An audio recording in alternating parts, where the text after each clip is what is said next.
ఇక ఒకటిన్న చెలో మేడిగడ్డ కాళేశ్వరం ప్రాజెక్టులన్నీ మీరే కట్టినటువంటి ప్రాజెక్టులో మీరే వెళ్ళి ఏం చేస్తారు?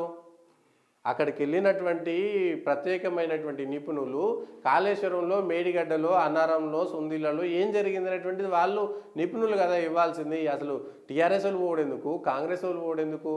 నిపుణులు థర్డ్ పార్టీ, అసలు ఆంధ్ర తెలంగాణకు సంబంధం లేనటువంటి వాళ్ళు కేంద్ర జలవనరుల సంఘం నుంచి ఇతర రాష్ట్రాల్లో ఉండేటువంటి ప్రత్యేకమైనటువంటి నిపుణులను తీసుకొచ్చి వాళ్ళ ద్వారా తీసుకురావాలి కదా.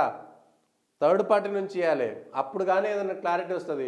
కాళేశ్వరం ప్రాజెక్టులను సంధిస్తాం, అక్కడి నుంచే కాంగ్రెస్ కుట్రలు బయట పెడతాం, అసలు మేడిగడ్డ ఎందుకు వేయరు అనేటువంటి మాట మీ ఫాదరే మాట్లాడండి కదా దీనికి సంబంధించినటువంటిది. దీనికి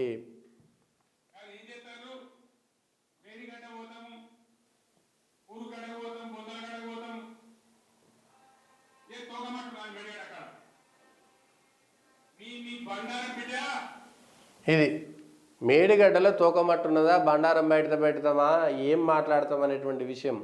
అసలు ఓడిపోయిన తర్వాత టీఆర్ఎస్ పార్టీ ఏం చేయాలనో అర్థం కానట్టు. ఎందుకంటే టీఆర్ఎస్ పార్టీ 2014 దాకా ఏం మాట్లాడినా అప్పటిదాకా అధికారంలో లేదు కాబట్టి ఎవరిని విమర్శించినా కూడా చెల్లింది. కానీ 10 సంవత్సరాలు అధికారంలో ఉండి 10 సంవత్సరాల పాటు పరిపాలన చేసినటువంటి టీఆర్ఎస్ పార్టీ ఇప్పుడు వెంటనే కాంగ్రెస్ పార్టీని విమర్శించేటువంటి అంశంలో అత్యంత జాగ్రత్తగా ఉండాల్సినటువంటి పరిస్థితి వస్తుంది. ఎందుకంటే మీరు అధికారంలో ఉన్నప్పుడు జరిగినటువంటి తప్పులను ఇప్పుడు కాంగ్రెస్ని ఎత్తి చూపేటువంటి ప్రయత్నం ఏముంటుంది? మీరు అధికారంలో ఉన్నారు, మేడిగడ్డకు కాంగ్రెస్ వాళ్ళు పోతే అదే రోజు మీరు పోవచ్చు కదా, అక్కడనే తేలిపోయేది. పాలకు పాలు నీళ్ళకు నీళ్ళు. నిజంగా వాళ్ళు పగుళ్ళు అబద్ధం చూపెట్టిరు, మేడిగడ్డలో 3 పిల్లర్లు కుంగిపోతే కుంగిపోయినట్టేనా అనేటువంటి అంశము.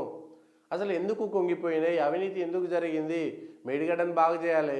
కానీ అసలు ఆ కాళేశ్వరం ప్రాజెక్టు మొదలుపెట్టినప్పటి నుంచి కూడా మొత్తం అరిష్టమే అవుతుంది. కాళేశ్వరం ప్రాజెక్టు వల్లనే ఈ రాష్ట్రంలో మొత్తం భూగర్భ జలాలు పెరిగాయి అంటున్నారు కదా, మరి ఇప్పుడు ఎందుకు పెరగట్లేదు? ఒక్కసారి వర్షాకాలంలో వర్షాభావ పరిస్థితులు వస్తే తెలంగాణలో ఉన్నటువంటి అసలు విషయం ఏంటో బయటపడేటువంటి అవకాశం ఉంది. తెలంగాణకు సంబంధించినటువంటి సగం సంపద ఒక్క కాళేశ్వరం మీదనే పెట్టుబడిగా పెట్టిరు. దానివల్ల వస్తుందేంటి?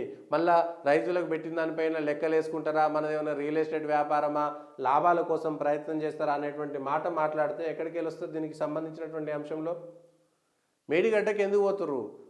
మేడిగడ్డకు పోయినటువంటి కాంగ్రెస్ను ఇదే కేసీఆర్ గారు విమర్శించారు.